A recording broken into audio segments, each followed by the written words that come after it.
On the 19th of May, 1804, Napoleon Bonaparte elevated 18 of France's most capable commanders to a new tier of acclaim in the French military system, the title of Marshal of France.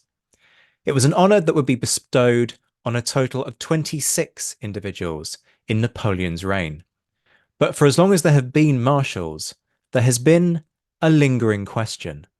Who was the greatest, the bravest, the most competent, the most reliable, the most dedicated, the most integral to the success of Napoleonic France? It's a question that has taxed the minds of fans of the period for 200 years and will do for 200 more. And now it has come to our door. Tonight, on the 220th anniversary of the creation of the Marshalate, and to mark the 200th instalment of the Napoleonic Wars pod, a titanic clash is underway as we witness the opening salvo of the Battle of the Marshals. In this, the first of 5 heats, bravest of the brave Michel Ney faces off against the indispensable Louis-Alexandre Berthier and the man who made Wellington worry, Nicolas Jean de Dieu Soult. And in homage to what this show has always done best, it is the members of the Napoleonic Wars pod community who are taking centre stage to fly the flag for their favourite marshals. Ed Koss fights for Berthier, Todd Campbell charges to the defence of Ney, whilst Dan Hazelwood rallies the troops in favour of Soult. Heavyweights and fan favourites must fall, as only one can make it through to the semi-final in their quest for the crown that so many of these, France's most acclaimed soldiers, would have desperately and jealously vied for, the title of Napoleon's greatest marshal. Who wins? You decide. The Battle of the Marshals, Berthier, Ney and Soult, is up next on the Napoleonic Wars pod.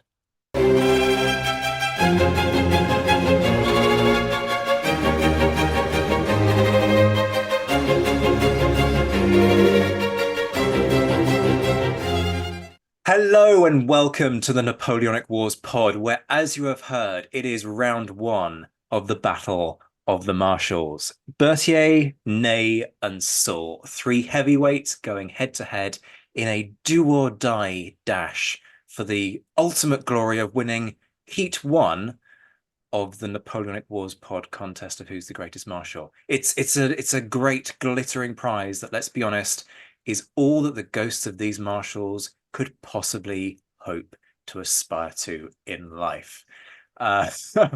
Joining me over the course of this, I'd say it'll be torturous. For me, it won't be torturous, but for you guys who've got to listen to it, we haven't got to listen to it, but let's be honest, you'll be listening to it. Listening to this torturous extravaganza, I am joined throughout by the redoubtable Sam Jolly, curator. Oh, you were going to say hi straight off the bat. Curator of the Royal Logistic Corps Museum at Worthy Down near Winchester, formerly assistant curator of the Royal Engineers Museum as well. I often refer to her as one of the few Bonapartists who can actually manage to be charming, which is a unique accolade because some of my interactions with Bonapartists are not what you would describe as festive in their nature. Sam, I gather that you were sulking ever so slightly when you discovered that having just donated blood, I might then force you to not eat your lovely pastry that you bought on the way home until I relented. Is that a fair assessment? Absolutely. Cameras on. I originally assumed meant no massive apple and cinnamon massive pastry, but you can all just watch me eat and I'll try not to chomp too much into the camera. That would be helpful, she says, promptly chomping too much into the Yeah.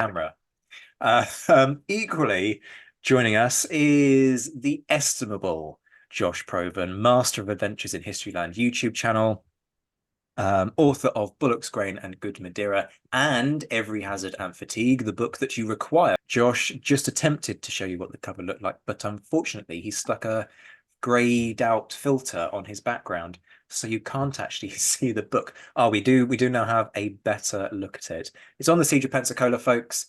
If you didn't hear the episode, go back and have a listen to the episode. Available at Hellion. Go support. Josh is a fantastic guy, does a lot of these podcasts. the least you can do is help him by purchasing what is going to be a very good book. I regret to say I have not had the opportunity to read it, Josh. Please accept my apologies. I will get to it, but it's somewhere on that massive pile that hides behind the camera in order to try and make my life not look too chaotic. But welcome, both of you. We're going to open not by diving straight into the Marshals, but we're going to play a festive game of guess your favorite Marshal. I'm sure you've played this at home, folks. So if you're not familiar with the rules, then where have you been with all of your life? Now, admittedly, I have the advantage over Sam on this because I know who her favorite Marshal is. So I'm going to have to leave the. Oh, actually, Josh, did I tell you who Sam's favorite Marshal is before we started coming on air? Sam looks peeved. For those of you who aren't watching this on YouTube, you're listening to the audio version. Firstly, there is a YouTube stream of each of these episodes with some of the people pitching for different Marshals appearing actually on camera. Lovely touch. But yeah, Sam looks rather peeved at the fact that I have spoilt her entry into the party. So we will have to go for your second favourite. I do think actually that Sam might have told me, or someone might have told me before anyway, during the whole mocking Napoleon sequence of events over the past month about the entirety of Twitter by now knows who my favorite Yes. Marshal is. I'm not exactly subtle. This is true. So for those who don't already know, Sam has a pre-declared, thoroughly conscious bias towards Lan, which I can empathise with. Take the best bits of Murat and Davou, and maybe Soult. We'll get to that. That's a whole other discussion. Josh looks like he's having his teeth pulled as I make these suggestions. But I like Lan. I can see why somebody would go for Lan. But your second favorite Marshal, I do not know. I'm not even sure. Do you have a second favorite That's Marshal? exactly where I was going with it. I didn't realize I had a second favorite Marshal until the last 10 seconds when I panicked and went, "Who is it?" And then a name instantly came to mind. So how do we do this? I'm going to be frank and just shout it. It's going to be Murat, isn't it? No. Now, I can see why you said that because in a previous episode of your podcast, I have very delightedly shouted, "Murat!" But no. Yeah, you are going to have to explain that context for people who think you've now lost your mind. I was very, very upset that in the recent Ridley Scott Napoleon movie that there was a very big absence of Marshals. And I felt that it was probably because they couldn't afford in the Hairspray budget someone to play Murat, and then it wouldn't be fair on everyone else to have this splendid looking man just prancing around going Murat, do. So that's now the Murat jingle. The other thing about Murat is that you need somebody with an impressive thigh game and preferably a good buttock game as well. And it's very hard to find a Hollywood actor who Henry can pull Cavill. off both. So we know your interests there. No prizes for guessing what you've been watching. She's a fan of the cavalry in its entirety then. So it would seem. So that Sam's my attempt to guess Sam's second favorite Marshal is a failure, which means the pressure is now squarely on Josh. I'd have to just completely guess out of the blue, to be honest, because I don't know the criteria for why you like Lan. But we're going to insert a new rule. You can ask one question. Oh, okay. Why do you like why do you like Lan? Oh no, I didn't come here to justify myself. I came to judge other people's justifications. I like Lan because I'm very shallow and he is very pretty and he has very lovely hair in all of his paintings, but also he is very brave, whilst also coupling it with being a great tactician, whilst also coupling it with caring about his soldiers and being very well loved by his soldiers. One of my favorite battles is also the Battle of Arkela, and he pretty much like smashed himself there. He was like, yeah, straight in there. So that's a very badly articulated version of why I like Lan. No, you managed to salvage it though, because you increased the depth of your reasoning for liking Lan as you went along. It was like you kind of realized that just going, he looked pretty, probably wasn't going to cut muster on this podcast, because I do have a reputation for being savage when it comes to questioning. Putting women in history back by miles with that. You salvaged it. You salvaged it. Fair. It's only fair. Okay, so armed with that, Josh. What Uh, say ye? well, unfortunately, you covered too broad a spectrum now again, because first of all, like, yes, he's a good-looking guy. All right, maybe it's one of the better, more aesthetic marshals. But then you were like, oh, he's also good as well, so that's a problem as in itself. Uh, maybe I have to go with a. I would have to guess. Hmm. I'm going to get. Two names pop up. One is probably incorrect because it's too on the nose, and it's Davout because everybody apparently loves Davout. Or Berthier, possibly. Ah, see, I do love Divu. Bessie's I have some beef with, which we'll come up with in the Oh, we'll Bessier look round. forward to that But in, I believe it's no, heat two. you are completely incorrect. Okay, well, you've got to, seeing as Josh had two goes, I'm going to have two goes. Um, I'm looking through the list, trying to work it out. Are you going for Ney? Yes, There we go. I which means almost I went have a for I bias almost in this episode as well. Right. almost So almost said no. No, I thought too much like Lan. is that even possible? Okay. So that's Sam's bias declared. We'll save least favorite Marshal for an intro in another episode. But let's go now to Josh. Josh's favorite Marshal. You've already given the hint that it's not going to be Davout because you were so scathing there. Well, I given my reputation on every podcast I've ever done, on this podcast indeed, for whatever topic that I have to choose to fight for, why would you think it's one of the ones I mean, that this is the every point. It's not going to be an obvious one, is it? Because it's you, Josh. It's going to be somebody who I haven't even thought about. Um, and I think you're going to go quite left field. So I'm torn between somebody like Jourdain and McDonald. I don't think you'd go for Grouchy because I think you'd. I'm just giving Sam ammunition here, aren't I? talking it through. I She's am, just but lapping it up. it could be Marmont. It could be Marmont. Oh, that complicates things. Just Um, watching the thought processes go through is fascinating. this is why, folks, you need to head over to the YouTube channel so you can watch my torture. God knows what the runtime's going to be on this episode because we're already like 10 minutes in, 50 minutes in, and we haven't even touched on the pictures themselves.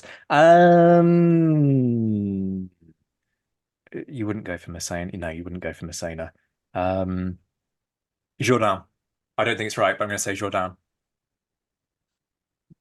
That is a very, very good guess. It's not quite correct, though. I Okay. have a lot of time for Jourdain, but it's not him. Okay, Sam, over to you. So my question is, was he Oh, you can ask questions. I forgot my own rules. he set this rule? I'm making this up as I go along. Have you not listened to this podcast before? And so the chaos ensues. My question is, was he a turncoat bastard after 1815?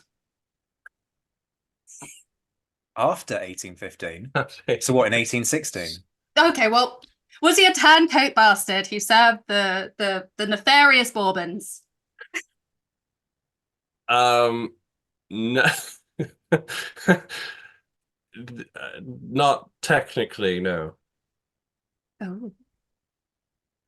You have to bear with me here. There's actually quite a lot of turncoats who served the Bourbons after a certain point, okay? I'm trying not to mislead you.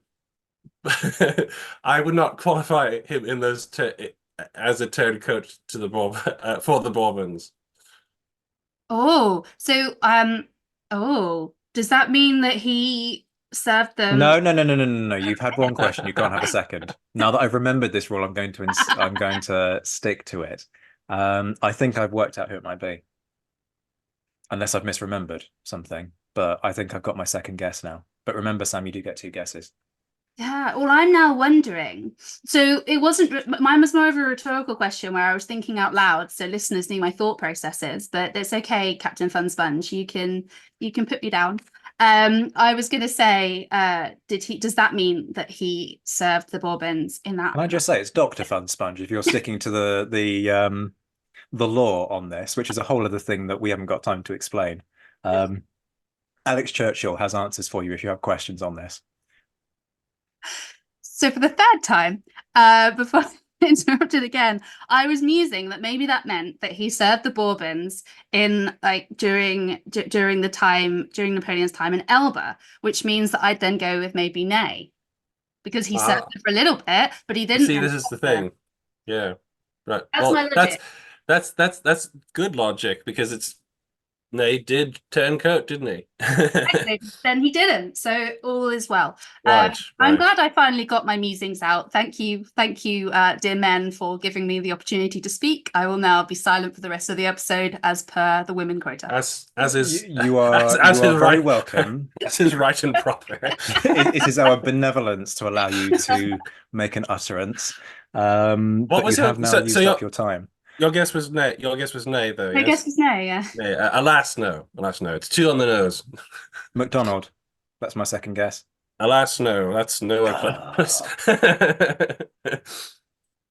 Sam, you are permitted to speak. Thank you, oh gracious one. Oh, am I allowed to ask another question, or is it literally just 2? No. Oh, no. Okay. Well, I think that you quite like admin wizards. I think you're a bit of a stickler for the paperwork. So it's not a question, that's a statement. So I'm gonna go with, oh God, has Zach, this proves that I haven't listened to anything Zach said. There's nothing new there then. I don't know whether he's already said this. Is it Berthier? This is a very, very, very fascinating thing. I asked Zach earlier, you probably heard it, whether I'm allowed to give the answer that, like, give my favorite Marshal, like, what was it before I listened to all the pitches, and what it is now. I've been told I have to give the answer of what it was. And under the criteria, indeed, of what we're going to do, actually, it still probably remains. But alas, no, it is not Berthier. But actually, Surely it's not Bernadotte. That's not me bending the rules and having a third guess. But I there are no rules anymore. There is nothing. There never were any rules. Who are we kidding? Let's tear it all down. No. Right. Excellent guesses. You're very, very close on 2 of them. Jourdan and Berthier would actually be quite close to my favorite Marshal. Mostly for the jokes, it is Bernadotte. Okay. Interesting. Okay. Now however, that is before this episode came about, and I thought about it a little. But it's Bernadotte. Bernadotte, arguably the most successful of Napoleon's Marshals. Indeed. Okay. Do you want to try and guess mine? Or shall we save that for another episode? I mean, you're the boss. Let's save it for another episode. Let's keep people on tenterhooks. Make them want to come back for round 2. Who was Zach's favorite Marshal?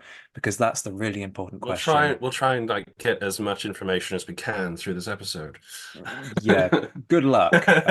Good luck. So there you go, folks. There's something to look forward to, because that's exactly what you came here for. No, but seriously, we're going to finally attempt to be sensible. We won't succeed in being sensible, but we'll attempt to be sensible, and we shall dive straight in. The rules of this engagement are not particularly simple. We have lost a few along the way. You will have heard that in the introduction. Unfortunately, some people weren't able to provide pictures for personal reasons. All the very best to them, and much love to their families. It does therefore mean that in this heat, we only have 3 contenders, which is frankly just as well, because what contenders they are. Berthier, described by Ed Koss as a Marshal like no other, arguably Napoleon's right-hand sphere of his brain as much as his right hand, full stop. Ney, of course, the bravest of the brave, the fiery Marshal. Do you know who I am? I am Ney. As you will hear the person pitching for Ney shout in due course. And of course, Soult, one of the few people to really come dangerously close to breaking Wellington, as Wellington himself, I think, would happily confess. So 3 heavyweights, all worthy of making the final, frankly, in their own right.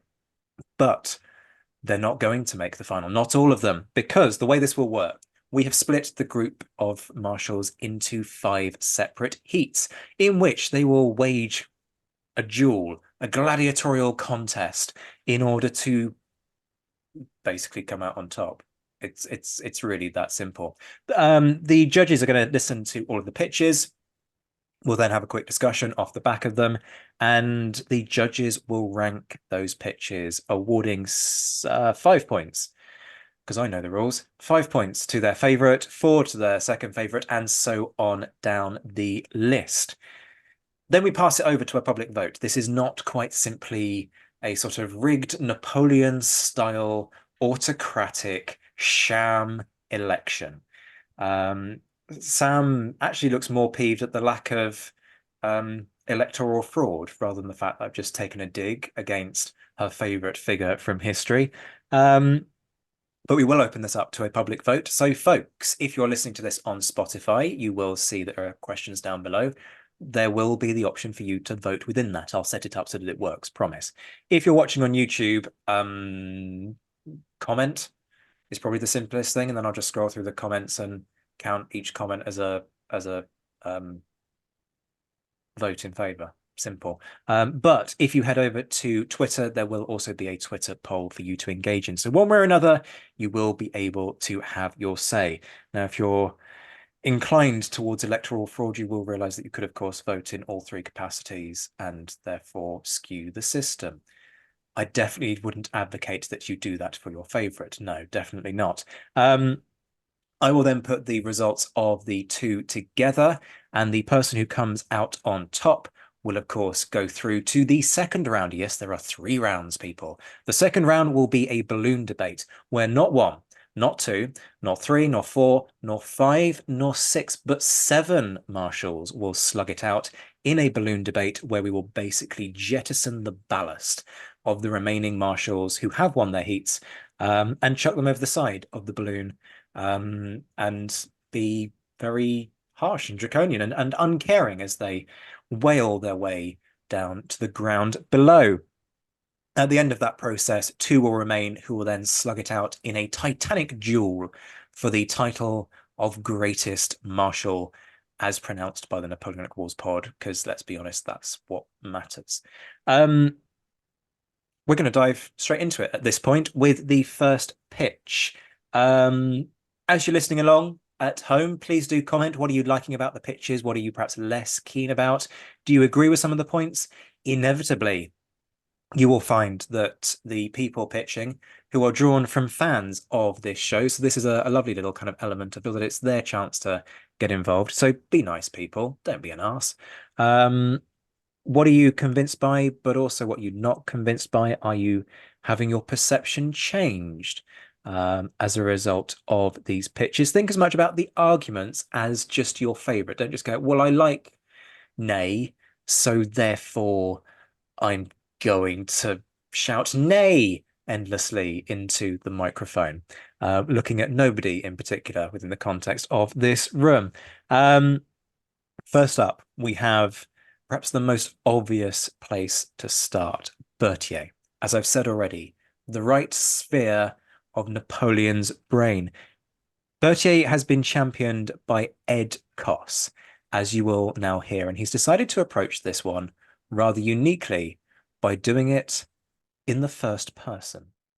Historian Charles Robert later described me, Louis Alexandre Berthier, as, quote, the ever hardworking organizer managing the less glorious task of keeping the army fit for the fight under heavily unfavorable conditions. From 1804 on, I was the senior of all Napoleon's marshals, answerable only to him. I translated Napoleon's almost indecipherable writing and transcribed his often harsh and always lightning-paced dictation into orders that made Napoleon's ideas into a reality.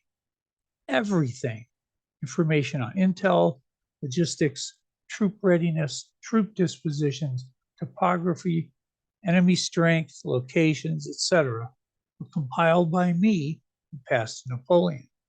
His related orders were then assembled and passed on to commands by yours truly.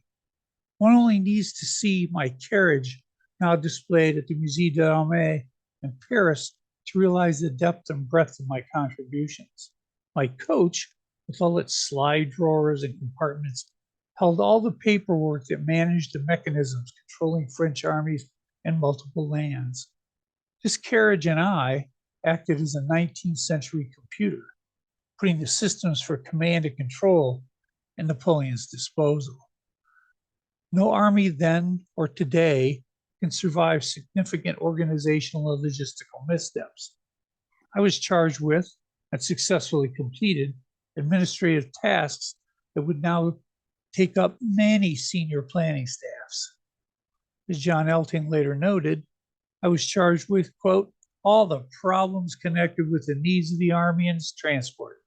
All were thrown at him. He was always the clearinghouse through which all business was transacted, the infallible day book to which Napoleon was referring every minute of every day. I'm usually considered to be courageous. Consider my actions at the bridge at Lodi before you deride me as being just a pencil pusher. I was good-natured, self-disciplined, and a true workaholic. I almost never badmouthed Napoleon, even after I received an undeserved tongue lashing by my volatile master. No lesser authority than this British academic named David Chandler waxed poetic on my unmatched value. Quote, Berthier's capacity for assembling detail and his ability to work 20 hours a day were phenomenal. Bonaparte owed much of his success to the administrative talents of Berthier, his eminence grise. I managed the Army of the Reserve's successful crossing of the Alps for First Consul Bonaparte in 1804, a nightmarish task that set the stage for his career. I then helped direct Napoleon's armies through campaigns in a dozen countries for well more than a decade that followed Napoleon's foray over the Alps. No small thing that. I saw and I managed it all. One need only consider the period of nearly endless warfare from 1804 to Waterloo to marvel at the vast numbers of administrative decisions on which Napoleon and I collaborated. The incomprehensible numbers of these organizational exchanges were the genesis of Napoleon's strategic, operational, and tactical decision-making. I am most proud of that. I made a difference, a big difference, in Napoleon's armies. Sadly, just before the Waterloo campaign, I was helped out of a third-story window by a Frenchman and his Prussian cousin while in Bamberg. These two scoundrels thought that my death might derail Napoleon's return from Elba in 1815 and the wars that were likely to follow. They thought I was that important. I fell like a stone, by the way. Unfortunately, so did Napoleon at Waterloo. I likely would have made a difference. Not to be immodest, but I was always at the center of everything. Other marshals made a real difference in the outcomes of battles. Some even affected campaigns. I respected them for their sacrifices and deeds. No marshal other than me, however, influenced nearly every aspect of Napoleon's operations. Thus, of all the marshals, I had the most profound impact on his campaigns. Napoleon once said of me, quote, no one could replace him, end quote. Not to be self-aggrandizing, but I was a marshal like no other. Ed Cost there making the case for Berthier, as he says, a marshal like no other, and a novel approach. Kudos there for making us think a little bit differently, doing it from Berthier's perspective. Also noting that Ed spurned the opportunity to sling dirt, which for the most part, the other competitors did. They were given a very strict time limit, 7.5 minutes, but they were allowed some additional time to critique the other marshals, but declined to do so. And generally speaking, that's been the case, apart from some unfavorable comparisons being made in a couple of the pictures. So Napoleon's right arm, half of his brain. Is that fair? I mean, the obvious one is Waterloo as the evidence for that. Without Berthier, what happens to Napoleon? But you could also make the case that actually there's a reason that he abdicates for the first time, and Berthier is there to assist during the the downfall years, the decline. I guess the big question for me is about his battle record by comparison with the other marshals. Ed referenced Lodi, fair, but I wonder if that's perhaps the chink in Berthier's armor. He isn't known for any one particular engagement that we can use to point to his skills beyond his administrative ones. No, this is true. It's always going to be Berthier's problem. Louis Alexandre, good old Louis. The problem I have with judging the marshals, and this sounds a little strange, solely on their battle record or the opposite, is that some of them did their best work before the empire started. That's even some of the better battlefield commanders. By the time the Napoleonic Wars start, they fade into the distance, and a sort of a younger bunch show up. The ones who fought in the Republic arguably could be compared with the more famous Napoleonic marshals as greater, and we'll see that sort of comparison going on. So I don't think we should hold that against Berthier. So that's not a problem for me. Is it a problem for Sam, though? That's the million-dollar question. I mean, I come to this chat with so many biases. My favorite campaign ever of any war, of any people, is the first Italian campaign. So to me, his finest military era being that first Italian campaign is just a plus to me. But compared, I guess it depends what the criteria here is for being the best marshal, because if the criteria for being the best marshal is having the best military campaigns, like actively on campaign, then he's not going to stand that. But if it's being the best admin wizard, ball's open, court's open. Like Ed says, I thought I took Ed's point or general point quite well. I think that Berthier is a special case in a strange sort of way, because he does so much of his work, especially when the Empire starts, the Marshal begins, as chief of staff. And there's an argument to be made that the others don't get to fight if he doesn't do what he does. So he's the great facilitator, isn't he? And this is the challenge, that what happens if you with the best one in the world, you could take Lan out of history, and history would be very different. As indeed happened. Well, indeed. That was brutal. That was very much a low blow there, Josh. What? I'm sorry. Did Aspernest thing not happen? Well, yes, but back to my original point, which is that if you take Lan out, or if you take Murat out, you take a lot of these guys out, history is very different. And that's not to suggest they're not key in Bonaparte's success. You take Davout out, and what happens in the twin battles of Jena, Auerstadt, or what happens at Austerlitz. Each of these guys has really significant roles to play in the course of Napoleonic history, no question.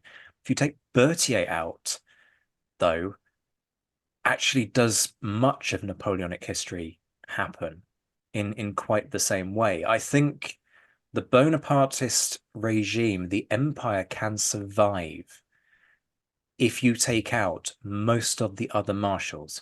If you take out Berthier, I'm not so sure it does, as we see in 1815. I'm getting quiet and reflective nods. I was expecting sort of angry rebuttals from No, our guests. I mean it's true. Realistically, it's a good argument to make. I mean, there are certain marshals who, at certain battles, do certain things that ensure the continuation of Napoleon's success. Berthier does this every 10 minutes on every day of every campaign. He gets the troops to where they need to go. He gets the messages out. These sorts of things are how wars are conducted. The battles themselves are the result of a lot more hours. So it's Berthier is very, very difficult to beat as greatest marshal. If you look at the marshals in a different way, as not just soldiers but also administrative figures as well, as they had to be. Sam, anything you want to say either in defense or denigration of Berthier? I mean, my other bias is that logistics win wars, and that logistics might not be sexy, but it is the most important thing. So therefore, it means that I should probably support this argument that his administrative skills make him irreplaceable. But then I also wonder, does that make him irreplaceable? Was there not just other administrative military people behind him that could have been him instead of him? Which is a good question that I can't actually answer. The other point that Ed made was about innovation, and I think that's an important potential yardstick. Not many of these guys actually have the opportunity to be innovative by the nature of their role, but Berthier does, and he embraces it. And I think it's fair to say that what he does as chief of staff goes on to have significant implications for the rest to this day in terms of military history. You know, Berthier is an example of how to do the job that then gets emulated and sure adapted over the passage of time. Not to say that he did it faultlessly, but that innovation does set him on a different plane to a lot of the others. But then again, we come back to this thing of, actually, is Berthier the special case? Does Berthier sit in a plane above his own? Or is that in fact the point, that Berthier does therefore become the greatest marshal because he's doing things that nobody else did? When I ranked the Russian generals of 1812 with Jimmy Chen on my channel, we used the tier maker, and he did a lot of the legwork on that. I just sort of facilitated him talking about Russian generals, but we all agreed that there was going to be a god tier, and that was reserved for a general who was dead at the time, Alexander Suvorov, because he was a sort of this encompassing figure that was the greatest Russian general of his age and the age that followed him. So there's a case possibly for a sort of a god tier Berthier kind of thing here. I mean, there is the case to actually be made, you know, is Berthier on a par with Napoleon? Yes, I just went and said that for many people to instantly get very angry in the comments. You can't compare Berthier to Napoleon. Well, I just did. But you're talking about god tiers. Inevitably, Napoleon sits in a tier of his own. Of course he does. He's not here. He's not a marshal. He's the Not. boss. He is the marshal of marshals. Yes. But because they are so integral, you could make the case, could you not, that actually Napoleon and Berthier sit in that tier of their own? Yeah, I think that I personally think that it's not a question of sort of could one do the other's job. I don't think the other one could do the other's job. Berthier didn't have the personality of Napoleon to do what Napoleon did, but Napoleon didn't have the brain of Berthier to do what Berthier did. So as with all generals, they're chiefs of staff. They're kind of the one and the same, and that even goes for Wellington actually and Murray. Okie doke. If we've got nothing else on Berthier, we will move on to the next contender. Todd Campbell picks up this one, talking about Ney, the bravest of the brave. Stand with me. Are you France? Stand with me. Are you the guard? One more hour and we have Wellington beaten. Don't you know me? Yes, that's right. I'm carrying the standard from Michel Ney, Prince of Moscow, the Duke of Elchingen, who undoubtedly is the greatest marshal of the First Empire. Was he loyal? 100% to France. Remember, the question was, who was the greatest Marshal of France, not necessarily to Napoleon. Even historians like Charles Estelle would argue that the Napoleonic era was much bigger than just one man, and indeed it was. Was Ney all balls, no brains? Not by a long shot. He was anything but Murat. To describe Ney's mercurial manner as a negative disposition demonstrates a fundamental lack of understanding of what it took to successfully lead a corps with effective cavalry units during the Napoleonic Wars. A major advantage of possessing cavalry was to keep the opposing army intimidated and second-guessing their formations and movements. Hence, Ney couldn't be predictable. He often had to lead by instinct, as did most legendary commanders of cavalry of his day. Just because he miscalculated the enemy from time to time doesn't wash away his brilliance at other critical battles that include Mannheim, Hohenloden, Eschlingen, Eylau, Borodino, to name a few. So let's break things down so that we all have a balanced and clear understanding as to why Ney was the greatest Marshal, not just for the First Empire, but for France itself. Loyalty. Ney was loyal to France, and I would say this alone places him head and shoulders above his peers. To put it another way, Ney was no turncoat like Bernadotte. We often hear criticisms of Napoleon for being heartless over the human cost of war, but not Ney. Ney was deeply connected with his men, and his men adored Ney in return. So much so that he was viewed as the army's talisman. When Napoleon fled to Paris while the remnants of the Grande Armée exited Moscow, Ney formed a rear guard with Third Corps and stood with his men even when their ranks dwindled to just 800 souls. A brilliant tactician and leader, Ney exemplified loyalty, character, commitment, bravery, and integrity, qualities that any soldier would want in their commander. Ney devoutly stood by France, even if he had to drum up the courage to directly confront the emperor to abdicate for the good of the country. Ney naturally reversed his support back to Napoleon a year later when the French army overwhelmingly embraced the emperor's return. Ney, unlike most marshals who blindly followed Napoleon like Davout, demonstrated a thoughtful allegiance to France, not to Napoleon, even when that loyalty impacted his own personal situation. Ney simply refused to watch the men that had followed him since the Revolution march off to Waterloo without being under his care. All balls, no brains. Murat is often assigned with such a distinction, and it would be well-deserved based on Murat's flamboyance and short-sighted actions and judgment. But most scholars openly admit that there is a strong difference when it comes to Ney, a tested Marshal of honor. In fact, Ney was certainly a combination of bravery and intellect. Sure, his opinions may have rubbed his peers the wrong way from time to time, but I would almost wager that General Patton thought of Ney when Patton said, if everyone is thinking alike, someone isn't thinking. Ney was a thinker. On bravery, Napoleon would say, Ney was priceless for his valor, his obstinacy, and retreats. What a soldier. The army is full of brave men, but Michel Ney is truly the bravest of the brave.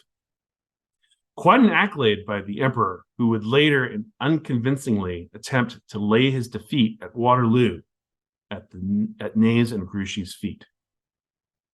But don't just take Napoleon's word for it. His soldiers affectionately called him l'infatigable, the tireless, or le rougeau, the redhead. A colonel under the Marshal's command in Russia added, I can still see him at the spot where the fighting was hottest, speaking to the men, indicating to the generals what positions they should take up, animating all hearts with confidence that flashed in his glances. He made an effect on me I don't know how to describe. End quote. From humble beginnings, being raised by a barrel cooper to untold glory in French military history. From the French Revolution, the 100 Days Campaign, Marshal Ney fought throughout the Napoleonic Wars for France and her people. If there was ever a marshal to celebrate, it would be Michel Ney. The bravest man on the battlefield, a soldier who loved France so much that he demanded that he be called a Frenchman at his own peril. I will end on this note. After the emperor was exiled for a second time, Ney was arrested on the 3rd of August in 1815 and tried for treason. His lawyer said that Ney was a Prussian, could not be tried for treason in a French court, as his hometown had been annexed by Prussia. But Ney interrupted his lawyer by saying, "I am a Frenchman, and I will remain a Frenchman." When he was condemned to die by a tribunal of his peers, he was taken by the guardsmen to the Luxembourg Gardens. There he would be executed by a firing squad. Facing his executioners, he said, "Soldiers, when I give you the command, fire and aim straight for my heart. Wait for the order. It will be my last to you. I have fought. I protest against my condemnation. I have fought 100 battles for France and not one against her. Soldiers, fire." And with that, the greatest marshal that donned the French uniform was instantly killed. He was 46 years old. Todd Campbell there making the case for Ney, looking resplendent in that hat. Apologies if you couldn't quite make it out through the filter that Todd had on when he recorded it. Firstly, we have to congratulate Todd on the costume and the Marshal's baton. I'm not sure we can award any marks for that, but he embraced his inner Murat over the course of that one, though I am mightily relieved that he didn't feel the need to show us his thighs. No offense, Todd, I'm sure you have delightful thighs. I just don't want to see them. He also criticized Murat, which caught me off guard. Well, Josh shakes his head. Josh, are you miffed at me critiquing one of my fans' thighs? Is this not the caliber, or you just think I'm being peevish and unkind? Zach, it's your show. You can compliment as many of your friends' thighs as you want. This is not my place. I'm just here for the ride. This is rapidly turning into a very different kind of show, isn't it? We're now rating thighs. It wasn't what you expected in the Battle of the Marshals, let's be honest. You clearly didn't read the footnote, mate. Criticized Murat, which caught me off guard. Because I enjoyed that shade. Oh, I loved that he was throwing shade about. yeah, but Todd likes Murat, so that was surprising. I wonder if he was trying to ingratiate himself with me on that one, because he knows me well enough to know that would go down well. You can throw shade at people you like. I do it to your face all the time. You do, but the difference is that you don't actually like me, so doesn't quite work, that analogy, Sam. Some important points were made there. Connection with his men, something that you can't really talk about, particularly in relation to Berthier, partly because Berthier's in a different role, so he doesn't have quite that same need to develop those relationships. Integrity, quite obviously. The thing that I perhaps didn't entirely agree with is that Todd started talking about Ney considering his position. Ney could consider his position without question, but sometimes didn't. Classic case in point would, of course, be the Coa, the action where he manages to snatch a defeat from the jaws of victory by pushing over that bridge, over the River Coa, completely pointlessly and futilely, after it was thoroughly apparent that the Allies the Light Division had reconsolidated their position on the far side and therefore weren't going to be broken by some do-or-die charge across a bridge that is a few feet wide. Quite frankly, it's incredibly narrow. It is the perfect bottleneck, and having inflicted significant losses, then goes and incurs far more losses through this frontal assault at a point where it was meaningless and achieved nothing. So one slight pushback from me there in relation to what Todd said. Ney has an iconic status, hugely popular, of course. That title, The Bravest of the Brave, does mean that he's going to be going toe-to-toe with Berthier and with Soult. So it's going to be a close run contest on this. But is the bravest of the brave thing overdone?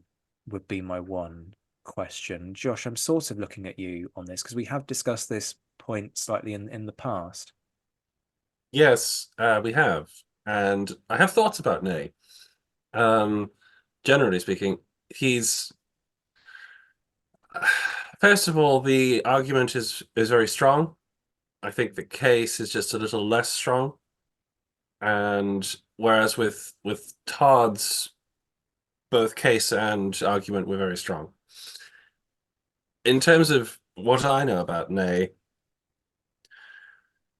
he's not one of the marshals that gets entrusted with independent commands, particularly. He's a rear guard. He's good at rear guards. He proves that in Portugal. And he proves that in Russia, but only after Krasny, where he gets the entire corps destroyed by General Miloradovich instead of surrendering, which is perhaps would have been his ultimate shame had he done so, but he would have saved a lot more men had he just surrendered. Fair cop, you got me. Done. He get his you can't argue that he is not beloved by the soldiers. He's used by Napoleon for that reason in 1815.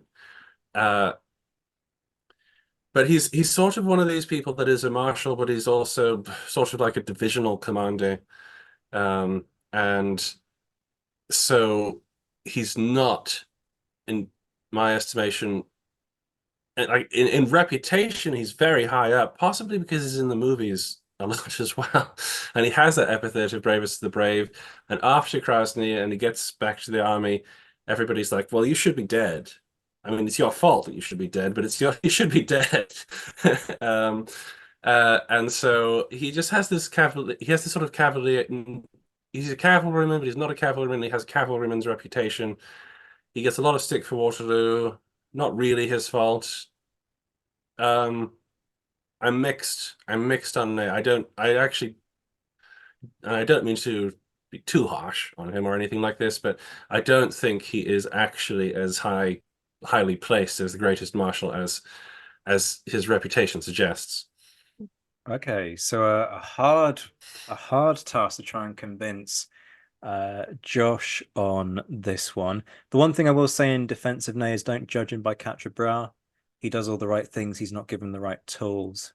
Oh no, he's a very good tactician. Him by quatre bras. No, he's a good tactician. He's a good tactician. You can't stand in the face of Wellington and Wellington have superior numbers as good as you did at the beginning of the day and not be good at what you do. It's not, but I'm trying to base it away from tactics in a way. So that's why I said he's a good divisional level kind of general. I think that's quite fair. Sam, let me get your thoughts on this, because Ney's very well. He's sort of loyal to Napoleon, and he's not loyal to Napoleon. He's loyal to France. He's loyal to France. Good point. This is another thing we need to actually talk about this, because the criteria of a lot of the pitches is like loyalty to Napoleon and loyalty to France. You'll see this emerging, so actually keep that in mind, guys. But I mean, I can't believe, Josh, you haven't been swept up by the passion and the drama that Todd gave. How on earth can you not bow down to that? It was beautiful. By the end of it, little tear came to my eye, and I was like, yes, that was beautiful. Go Ney. So you are very, very clearly stone-hearted, cold. Another good point. He had a very tragic death, didn't he? That's convenient. But this is what feeds into the reputation, right? He was a martyr for Napoleon at the end.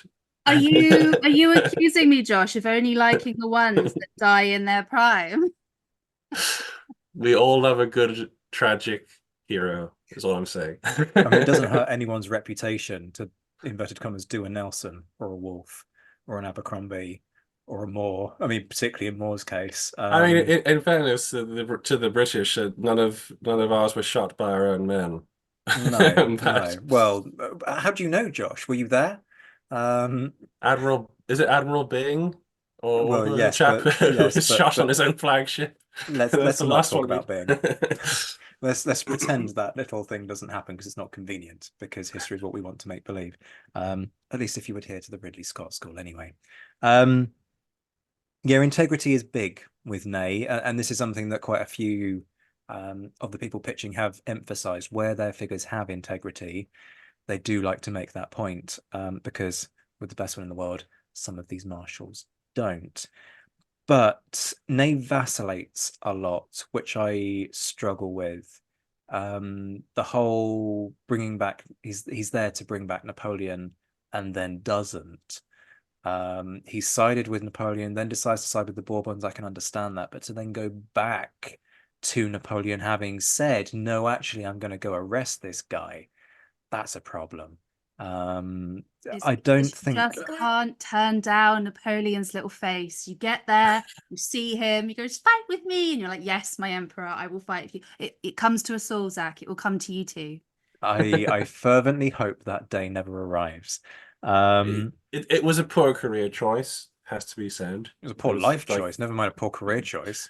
Yeah, I mean, but he's Ney is what I will say is that the Napoleon movie should have probably been the Ney movie. It would have been much better if it had been about Ney, and you actually all had that great kind of, do I go back to Napoleon? Do I not go back to Napoleon? You get all the battles. You have literally a rags to riches story. He's a very impressive man, from a cavalry sergeant to Prince de la Moscova.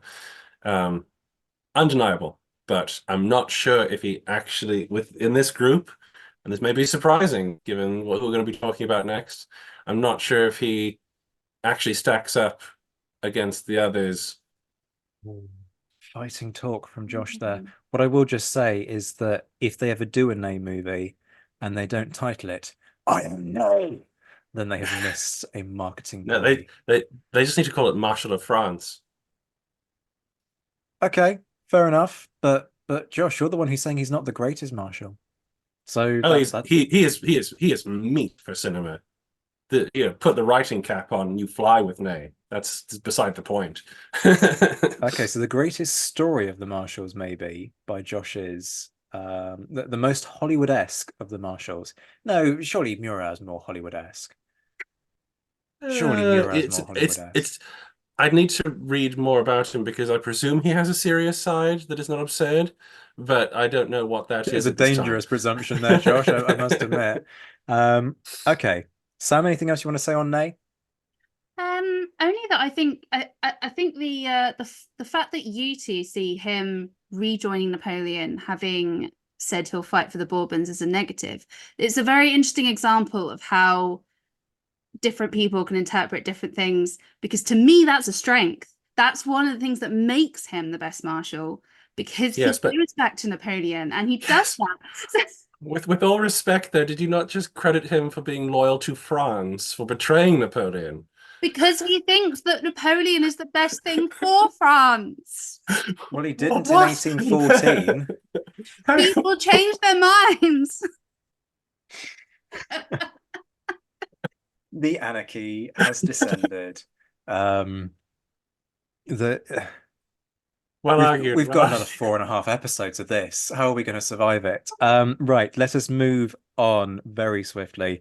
Thank you again to Todd for a cracking pitch that's made us laugh and have a bust up already. And we're only on our second Marshal. We now move on to Soult, who is championed by Dan Hazelwood. Soult is clearly the finest of Napoleon's marshals. If you look at all the diverse talents required to be a great marshal, only Soult has all of them. And not only that, Napoleon will agree with that characterization and say that he is the finest marshal. So the decision is clear. First, personal courage. Soult, like many, did things at great risk for himself. He had 3 horses shot out from underneath him at around the Battle of Waterloo. No, not in 1815, but in 1794, after Flores, Soult was conducting operations there. He went on. Messina recruited him as Messina's right hand in Italy. Soult was famously wounded badly in the leg, was actually captured by the Austrians, and was recovering in Alexandria during the battle. You could hear the Battle of Marengo in the background. Soult had the personal courage on the battlefield. And in fact, Messina would say he could not praise too highly Soult's bravery and military skill. So there you have it, one of the great other marshals heaping praise on Soult. As a battlefield commander, Soult was in the first rank. His tactical successes during the Revolutionary era, then in the camp of Boulogne, training the troops for Napoleon, being the prime person that Napoleon was working through for the largest corps. His corps was at Austerlitz. Napoleon used it as the center and launched the divisions to capture the great victory. The battles continue. Jena, they play a role. At Heilsberg, Soult again has 2 horses shot out from him, playing a critical role there. At the Battle of Eylau, Soult's corps is receiving much of the Russian attack. And at the end of the battle, the marshals gather with Napoleon on whether they should stay to fight another day. And Murat says that the enemy cannon is severe and your losses are extreme. And Surgeon Leray writes that Soult stepped forward and said that French bullets were not made of cotton either. And he argued to stay, and Napoleon used Soult's support as an excuse to do what Napoleon wanted, which was to stay and defeat the Russians. If in another day's battle was in the offing, the Russians would withdraw. Spain, Napoleon would send him in, he would relieve Berthier and immediately reverse. The French were being chased from Spain. He would go in, seize Burgos, and suddenly the French were on the offensive again. He was the spearhead. Napoleon would obviously follow in as well. In the pursuit of more towards Corona, where Marshal Ney would not cooperate and did not send the troops that Napoleon had told them to do. Interestingly, in preparation for that, Soult would countermand some of Napoleon's orders to troops to have them better positioned for the pursuit. And Napoleon afterwards agreed with Soult's decision. Very few marshals get to countermand Napoleon. Soult did on more than one occasion, and Napoleon agreed with it after the fact. The war goes on. Soult gets sent to Andalusia, governs there. Famously, the author who writes that Marshal Suchet was this great counterinsurgency success in Spain says that he was a co-equal with Soult in counterinsurgency operations. Again, Andalusia was a vibrant, functioning economy with less guerrilla activity than other parts of Spain. He led the armies that destroyed the last Spanish field army at Ocana, capturing 20,000 prisoners, working closely with Marshal Mortier, a marshal he'd be good friends with.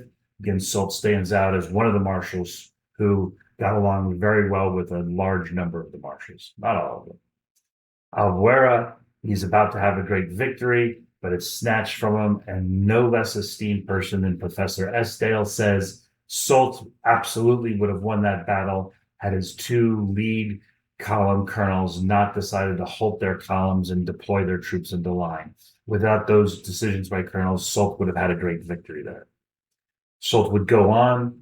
He would be sent back to guard the Pyrenees and the southern border as Wellington started to push in. Famously, Wellington would complain. He kept trying to destroy the French army, but Soult kept extracting, even though the best French troops were constantly taken from Soult and sent to Germany.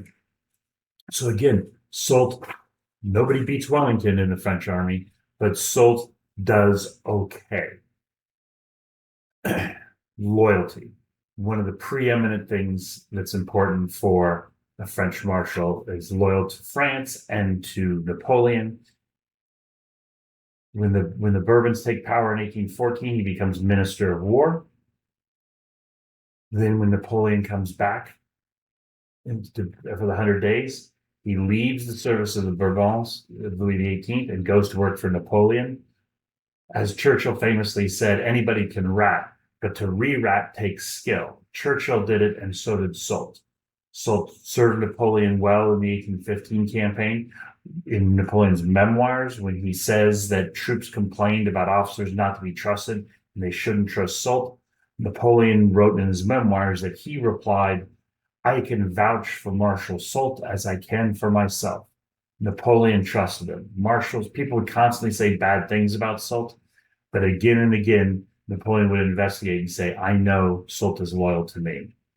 But after Napoleon fell in the 1830 revolution, Soult comes back to France. He becomes Minister of War. And then in 1839 to 1847, he becomes President of the National Council, which is Prime Minister. No French marshal has that longevity. The only rival to the longevity and success, Bernadotte, who famously goes to Sweden, leaving the country because they hate him. Soult continues on. Also, Napoleon trusts Soult to be his chief of staff. In 1813, Napoleon first brings Soult, and he's in the spring campaign in Germany, and he's about to be used as a co-chief of staff with Berthier. And it's done because, in the words of General Caulaincourt, who says that alone amongst the marshals, Soult is the most talented and most ready to do this task. Napoleon trusted it. All the people around him said that. Berthier was very difficult, and the Spanish frontier needed Soult sent there. Napoleon trusted loyalty, battlefield competence, courage. There is nothing more outstanding than a marshal than Soult. Clearly the finest of them all, and Napoleon agrees with that assessment. Dan Hazelwood there, making the case for Soult. Some good points. Personal courage, good management, loyalty. We can get into the blind loyalty debate yet again, dare we? I think battlefield competence is big within this. Napoleon agreed that with Dan in the course of that. I think Wellington would probably agree. There's a debate about who comes closer to handing Wellington's arse to him, Massena or Soult. I would say that perhaps Massena wins out, but probably because Wellington is on Wellington at Fuente d'Onoro and balls it up and overextends himself, which is a rare thing for him to do. Sure, Massena capitalizes, but Soult, I feel, manages to make more of the opportunity when it comes to the Pyrenees, and does so in arguably less favorable circumstances with an army that is very poor quality and severely lacking in morale. This is the army that's just lost at Vittoria, and yet he somehow manages to sort of bring them back, turn them around, and send them back out. He does pretty darn well. So straight fight. Yeah, I'm not sure in my head on quite who I think wins out in that fight between Soult and Massena, but I think it's a very compelling case. Another very strong contender in a heat full of exceptionally strong contenders. Just to reassure our listeners, I mentioned earlier on that 7 will go through despite there being 5 heats. So our judges will have the opportunity to discuss wild cards. So 2 wild cards will be plucked from the remainder who don't make it through, based purely on the judging and popular vote. And then they will also go through to the final 7. So there is an opportunity still for your favorite. So lobby us, because you might be able to sway it. I don't mean like DM us on our private Instagram accounts and things. Just no. But make the case. We're listening. So Soult may yet go through if he doesn't win the popular vote, as might Berthier, as may Berthier, as may Ney Berthier. I've lost the plot already. What do I mean lost the plot? I never had the plot. To get to the crux of it, though, Dan did make an important point that it's the combination. You might have an individual marshal who wins out on any singular point, a particular moment where they shine that shows tactical brilliance, or, let's say Berthier and his administrative ability, or loyalty, or truth to power, whatever it might be. But actually, Soult perhaps is the one who ranks highest on all factors without necessarily quite edging out the others on any one. Josh, let's get your thoughts first of all on Soult. Anybody who's listened to the Bodie's Boys in Spain will know that I ask people to not judge Soult on Spain, or indeed to some extent Waterloo, in terms of his tactical ability.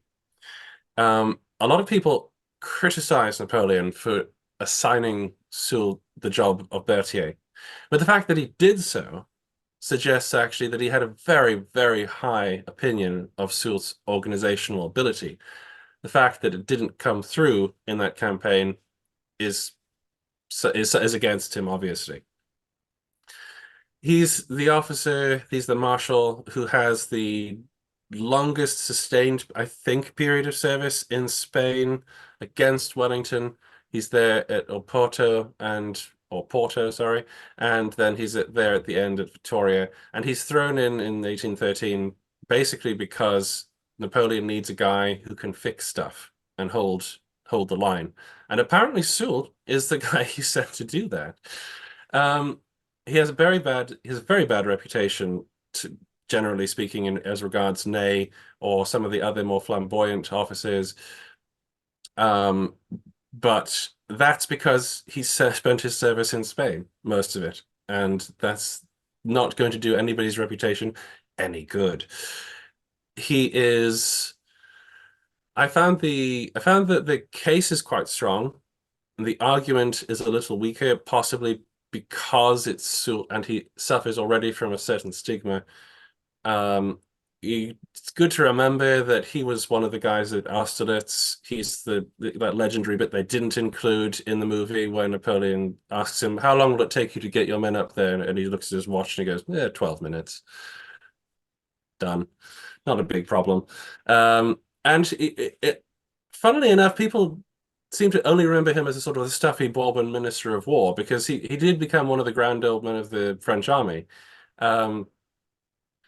Very long service record, actually. But people forget that in the 1805 era, he was actually kind of flashy. He designed his own staff uniforms and everything. That you could see, they were like canaries running around during the Corona campaign, was Soult's staff.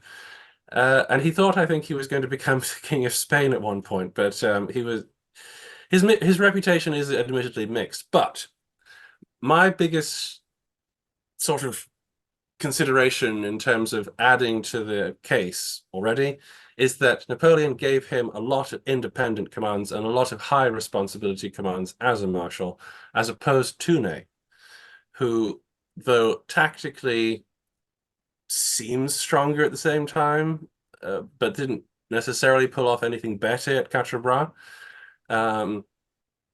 did not get entrusted with the reorganization of armies, the governing of provinces, or high staff positions. So maybe he's above Ney. Correct me if I'm wrong, but isn't it Soult who's controlling Andalusia come 1812? And from what I can recall, is doing quite an effective job of controlling Andalusia up until the point that Napoleon wins at Salamanca, the point at Wellington wins at Salamanca. Wow, that was a slip of the tongue. And then everybody panics and he has to pack up and head north. So there is... He does very well in 1812 and 1813 when he marches down Wellington's flank during the Burgos campaign. Not to make it all about Spain, because again, he was on several staffs and several general de division level appointments in the Revolutionary War as well. It's one of the first batch of marshals, so he'd obviously done good work. Was he on Massena's staff or something like that? I forget precisely, but no, he's absolutely very high tier, even though, because of his association with British military history in the Peninsular War, he doesn't get rated very well, and also because of Waterloo is the problem, and whether you're loyal to France or whether you're loyal to Napoleon or the Wellington factor is a problem for a few of these guys, not least Marmont, and it does become something of a whipping post for people who want to elevate other marshals. You know, whether it's Suchet. Well, Suchet was never beaten by Wellington. Well, no, because he never faced him. Doesn't mean that Suchet couldn't beat Wellington. It just means he never had the opportunity. Davout is the one that everyone salivates over. What happens if those two end up face to face?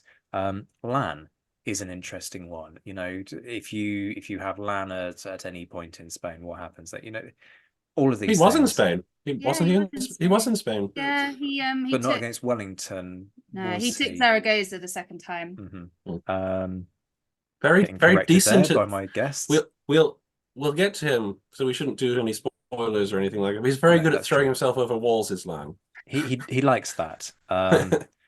He certainly does. Okay, Sam, let me get your thoughts when it comes to Soult and the strengths of this pitch.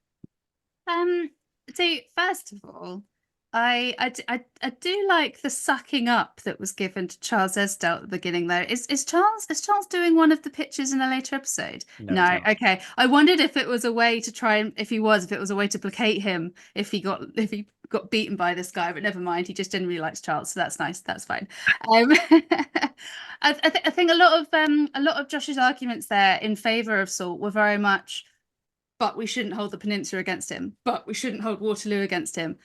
That's a lot of buts. That's a lot of, oh, well, he was great when he was great, and then he wasn't when he wasn't. And that's fair as a marshal, absolutely fair, but not as the best marshal. You can't have that as the greatest marshal is, oh, but ignore that bit, oh, but ignore that bit, more than 50% of the time. Pratzen Heights doesn't sway you though, you know, because Oronia? it's fourth corps that take the Pratzen Heights, if I remember rightly, which is Soult's. Davout has third corps that comes in the nick of time. We'll talk about that next time. But I mean that's significant, surely.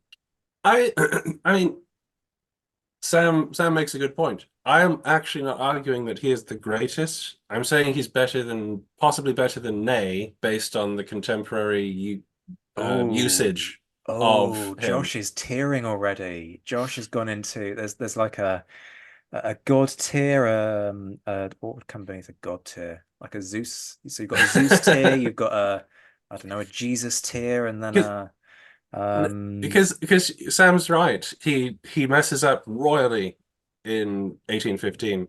That is bad staff work, and he was better than that.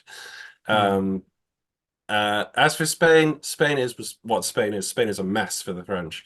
Spain is Murat's fault. I'm going to say that here and now, and we will get into that rant in due course. Right, folks. Anything else you want to say in defense or denigration of Soult? No. Okie doke. Well, our judges will now pause and reconvene in due course to. Or actually, do you just want to do this live? Do you want to have this vociferous argument? Let's record it and see what happens in this vociferous argument that I suspect might not actually be that vociferous in the end. So a reminder to our listeners: 5 points to the strongest case, which is kind of a judge's decision fused between both the history and the strength of the cases made. And then we will, of course, hand it over to the public vote for the remainder of the points scoring on this. So, who wins out? Well, let's both say what our tier is, and then we can argue about All right then. So Josh is doing a better job of organizing this than I am. Let the record reflect that. I won't even edit that out. So Josh, your ranking, please.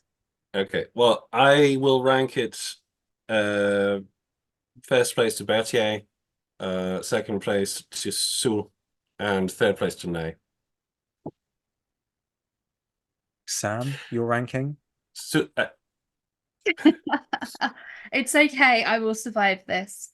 My first place will shock you. I have painfully put my bias slightly aside, and my top place is Berthier. But my second one is Ney. Like I can't put my biases too far there. And then my third place is Soult. But it's the bias is only partly to play because I still maintain by my argument that the Peninsula has to count. Yeah, that Yes, is. it's true. The problem I have with that is that accounts for Ney too. Yeah, but he's our minority candidate with the red hair, so we've got to be quite. Yes, that's. You might just have swayed me because clearly now I have to have the casting vote on this. I would agree with you. Berthier wins out. I will only, and the only other thing I will say is that Ney needs no help. That is fair. That is actually very fair. Ney doesn't As a need any help. judge, Ney needs no help. See, He Sam is can. trying to lead me to the dark side because I have a reputation for liking people with red hair. So can I find the integrity within myself? Am I actually one of these? We're going full circle here. Am I one of these people who would be swayed back to the Bourbon side and then back to Napoleon in 1815? Have I been living a lie? Well, And remember both Sultan Ney did that. the They quality did. of the pitch was part of the scoring, and Good quality. Todd's passion, Yes, passion yes. cannot be beaten. And I can't sit on the fence and rank them equally either, which is what I would do if this were a seminar group, because that's a nice, easy get out clause. And then I can just Soult's case was stronger than Todd's, though. who is the bet? It is Soult, isn't it? In terms of battlefield record, if nothing else. Independent command is the thing you have to look at here. Who did Yeah, you're right. Napoleon give the important stuff to? Yeah. He said, Ney, lead that cavalry charge. Soult, take over Spain. Oh, this is like, taking more soul searching than I hoped, but I think Josh is right. I think the casting vote is Berthier, Soult, and then Ney.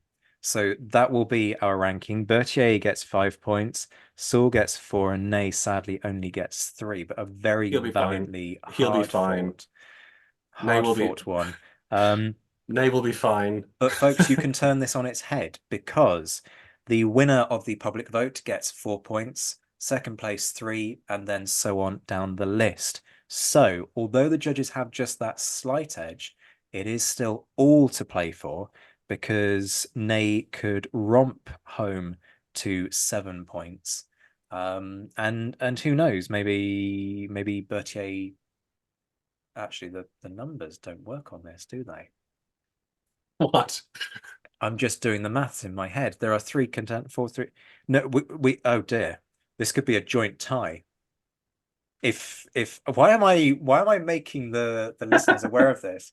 But I do find it slightly hilarious that I've spent literally about 6 weeks planning this, and it's only just occurred to me that mathematically, if Ney wins, wins the public vote, he gets 4 points. If Berthier loses, he gets 2 points because there are only 3 people in this heat, which means that Berthier and Ney tie for first place. Oh, this is a mess. Then we can make an executive call This later might on. end up eating up some of our wild cards. I'm hoping that when we have when we have 4, this will be less of a problem. This is a flaw in the system. Welcome, folks, to this podcast. You have been listening to the Napoleonic Wars podcast by the imbecile that is Dr. Zach White. Thank you for your attentiveness. Big thank you to Sam Jolly, curator of the Royal Logistic Corps Museum, Worthy Down, Winchester, and Josh Proven, master of the Adventures in Historyland YouTube channel and author of Bullock's Grain and Good Madeira and Every Hazard and Fatigue. Both books that you need to acquire. I really need to do shorter titles for you in the future. It would help massively. Can you just bear that in mind, please? Because it takes forever. A big thank you also to those of my guests who, those fans of the show, in fact, who very valiantly contributed to these pictures. The fact that we had this kind of quality of discussion says a lot about the passion and the strength of the cases made. Ed Koss arguing for Berthier, Todd Campbell for Ney, and Dan Hazelwood for Soult. We will be back, folks, very soon. Folks, you know the drill by now. If you're new here, remember to hit that subscribe button so that you can find your way back. And if you're loving the show, remember to leave a review. It makes a vast amount of difference in terms of helping this show to reach a wider audience. Much love to all of my Patreon supporters who hopefully are going to start enjoying some slightly different elements of the perk package. Shout outs to my mentioned in dispatches patrons: Rob Griffith, Brendan Teeling, Beatrice de Graaf, Lynn Dawson, Lucy Tatner, Jim Deary, Josh Keeney, Colin Fieldhouse, Stephen Colson, Jim Getz, Stephen Gillen, Hugh Brennan, Alistair Campbell-Grieve, Andy Meakin, Mark Anscombe, Rob Coughlin, Bruins Girl, Noah Fink, Mark Trowbridge, Miles Reedy, Nick Overland, Graham Goodwin, Chris Pramas, Anthony Gumbau, Anonymous American, Martin Pisani, Auric Decado, James Flueck, Roger O'Donnell, Natasha Hobday, Rod Schwager, Chris Kimball, Gary Dennis, David Graylick, Ted Andrews, David Malinsky, Richard Anderson, Arthur Forgy, Sam Moore, Wyatt Pollock, Carol Dixon Smith, Roland Shark, Jason Moran, and Mark Chestnut. And the Admirals: John Haynes, Ryan Diamond, JC Kaiser, Bob Burnham, Mike Guest, Liam Telfer, Todd and Led Campbell, Graham Swidenbank, Rachel Stark, Mark Duckers, David Maxwell, David Priest, Graham Callister, Sean Sullivan, Stephen Ashworth, Dan Hazelwood, Kate Walcombe, Steve Carter, Clemens Beman, Charles McKay, Reto the Sci-Fi Fan, and Tim Day. I'll be back very soon, but until then, I'm Zach White. This has been the Napoleonic Wars Pod. Take care of yourselves, my friends. Stay well, stay safe, and as always, thank you for listening.